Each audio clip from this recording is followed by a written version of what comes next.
Hi everyone, and welcome to another episode of The Theorist, here with your host, JC 67, aka Vanity Pride. Funny enough, I'm wearing purple, which is the color for Vanity and Pride, so it must be for that reason, but I was also thinking that it could be in honor of Ship Lisu. We haven't seen him in a while, so I feel like every week I'm just gonna pop up in a color and be like, I'm dressed in honor of this character from Tower of God. Anyway, we'll dive right into this chapter here. So it is Season 2, Episode 276 of Tower of God. As usual, we start off with a recap. Last time, Rachel was asking Big Breeder if he could help her create a clone that could go onto the real hidden floor, since we discovered that she ended up on the hidden floor, unlike everybody else. So anyway, Big Breeder refuses to let her create a clone, and she's not having it. She's walking back into the room, and he's just calling after her like, hey. And I just love their interaction. It's so great. And I'm just gonna offer a little tidbit here. So I mentioned it in a comment on the previous video, but anyway, I have Kundrasi fanfics that I'm working on. I have like 3 I'm working on at once. It's kind of crazy.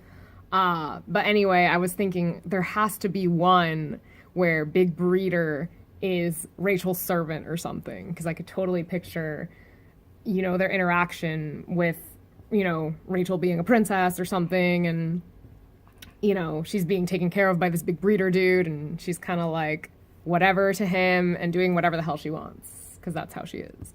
Anyway, enough about that. Getting to the actual interaction between the two of them in this chapter. So Big Breeder says, I can't let you do that. Hey. Not just anyone can go in there, otherwise something bad will happen. And then she's like what? You said yourself that it's like a game. And his response is, I was just making it easier to explain. Then Rachel says, those people in there came here with me. I'll just find the people that I'm looking for and leave without doing anything else, okay? And then he's like, but... he just protests really weakly. It's really funny. All right. So then she's thinking, it seems like everyone except me fell into that place. Of course, it may be a good opportunity, but I'm not nearly ready to meet Zahard by myself. I have to get my companions over to this side, no matter what it takes. And I'm just like, companions? So all of them are your companions now, right? You push Bomb, but he's your companion.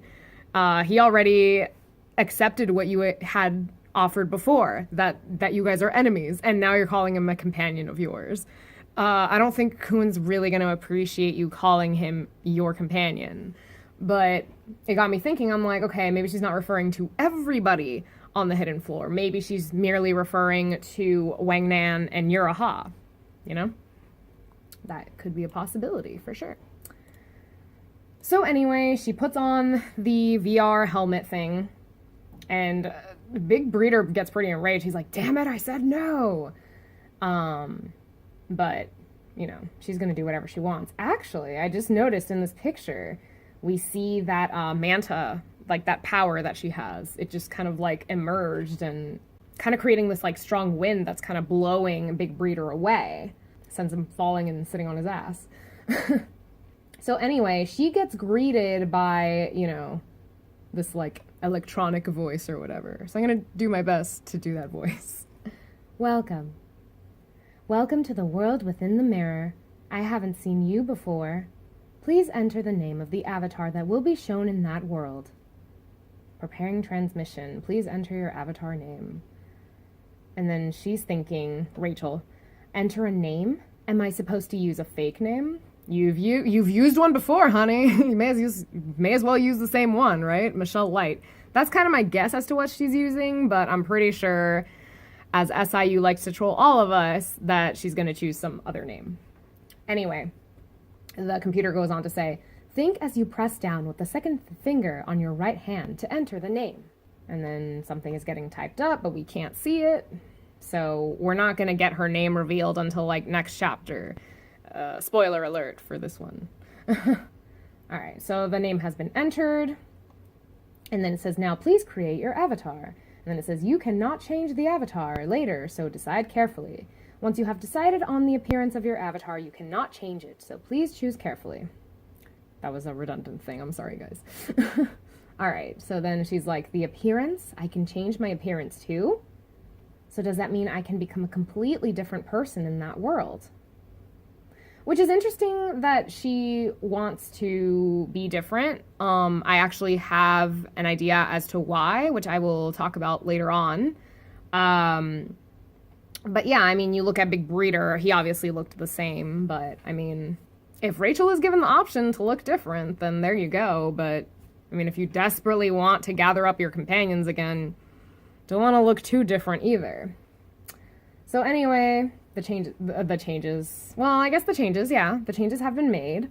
Setting complete, the selected avatar will now be shown in the mirror and transmitted. So then she ends up on the actual hidden floor.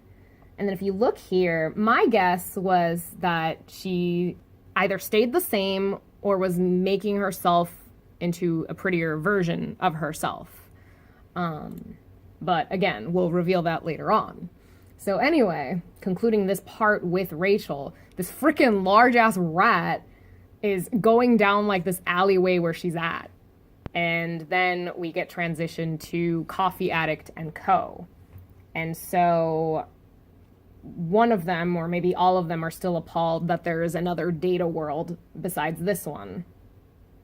And Coffee Addict confirms it. He's like, I'm certain that it exists. The data of Zahar that you're looking for is probably there too, which is a fact. And then he goes on to say that that door that was behind Big Breeder could have let them into the hidden floor, which my thought was, okay, well, they're kind of screwed now because with Big Breeder having disappeared, that means that the door had to have disappeared as well. I mean, the door's not going to be on the sky the whole time, and it's like, that would be easy access, you know, if it's unguarded. So clearly it disappeared. And then it was funny, because as I was thinking this while reading this chapter, frickin' Coffee Addict, of course, comes up with an alternative way that they can get there. So apparently there is a data human of a leader from one of the 10 great families that could take them to this hidden floor. And so now the objective that they have set for themselves is that they must defeat the hidden quest, in other words, the real quest that we talked about last chapter, and then they can go meet with this family leader and see about going to the hidden floor.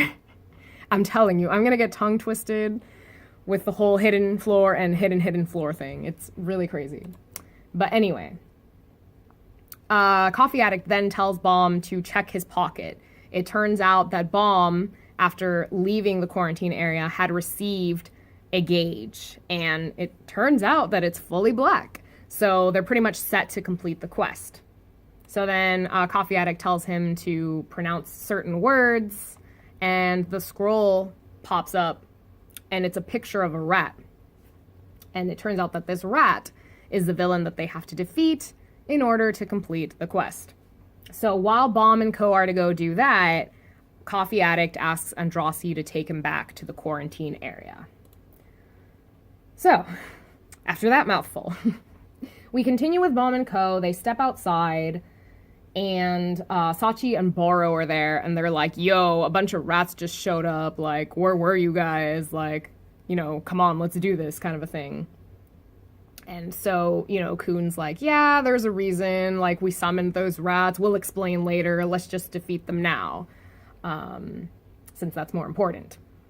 And so, yeah, so they get to doing that, and then we get brought back to Coffee Addict and Andrasi, arriving to the quarantine area, and Coffee Addict senses that something is off.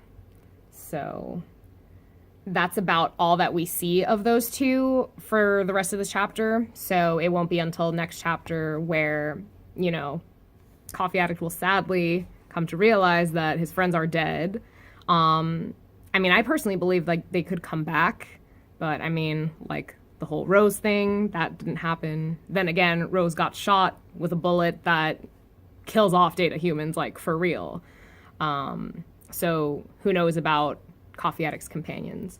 But another thing that we have to look forward to is that one dude, I don't know if you guys remember, the one that I was like, ooh, this could be Zahar, or maybe it's a servant of Zahar, just based on how he was talking.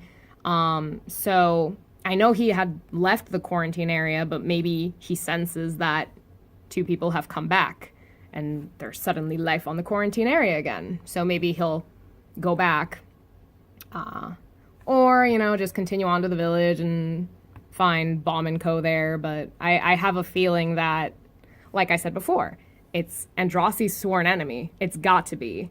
And so, you know, he's definitely got to stick around. And once he senses her, it's going to be showtime, pretty much. So anyway, enough about that. Back to the main group. The rats have been defeated, but then it turns out there's like a solitary one that's like running off somewhere else. So Bomb's gonna go handle that while Kun proceeds to explain to Boro and Sachi the whole summoning of the rat steal. So upon seeing this lone rat, I was like, dude, it's gotta be the same rat that, you know, was running toward Rachel. And it turns out I was right on that. So, point for me. And impressively enough, Rachel is able to defeat that rat. So it seems. Because Bomb, you know, he was even saying here, it's so fast, it's different from the other rats. And I mean, he showed up, you know, after the rat got taken out, basically. So that's why I'm saying it's got to be Rachel who did it. And then we see a startled face of Bomb here. You know, it's almost as if he recognizes Rachel, which I feel like next chapter, you know, maybe he'll accidentally call her Rachel, or I don't know. But whether he recognizes her or not, like, Rachel's just gonna turn down any suspicions that he may have that it's her. And then for one of my predictions that I have for next chapter, or maybe the one after, I feel like Kun would be the one to pick up on her being Rachel, you know, since he's like the wise one, the smarts.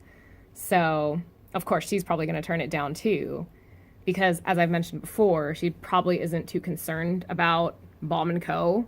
She probably just wants to get Wang Nan and Yura Ha back with her to then go see Zahard. But I mean, I don't know. Rachel's a complicated puzzle piece, you know? Well, I guess not puzzle piece, but complicated puzzle. So who knows? Maybe she does need Bomb and Kun to go back with her. But anyway, on this new appearance of Rachel, because she does look a bit different, she's like an elven Rachel. I mean, you look at her here, you know, her freckles are gone. Her eyes are even styled different. I mean, she made sure to make herself different. You know, whatever reason she has behind it, I'm not too sure, but it's a cool new look to see on Rachel. She's got long hair, and then, of course, the elven ears. And I really like her attire. It's really cool looking. So yeah, so that concludes this chapter, and, you know, we'll see what crazy, awesome things happen in the next one and the following to come. But that aside, I want to wish you all a happy Thanksgiving. If you guys are traveling, please be safe. And, you know, whether you're celebrating it with family, friends, whatever it may be, I hope you guys have an awesome one, seriously. And I am grateful to you guys for always tuning in. And, you know, again, I would love to hear your guys' input, see what theories you come up with. I'm always grateful to read those and, you know, just to hear what you've got to say, hear what you've got to think. So thanks, guys, for tuning in, and happy holidays.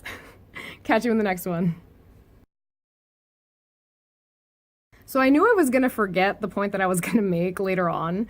So I feel the reason why Rachel chose this appearance is if you think back to that conversation that she and Andrassi had like chapters back, where Rachel referred to herself as a nasty bitch, and, you know, she was telling Andrassi like, oh, you know, you're beautiful, you're smart, you're strong. It's all these traits that Rachel wished she had. So I guess in a sense, she's kind of upgrading herself, you know? I mean, I don't want to diss on, you know, on anyone's beauty, you know? But, I mean, that must be her reasoning. But yeah, so that's pretty much it. All right, guys, peace for reals now.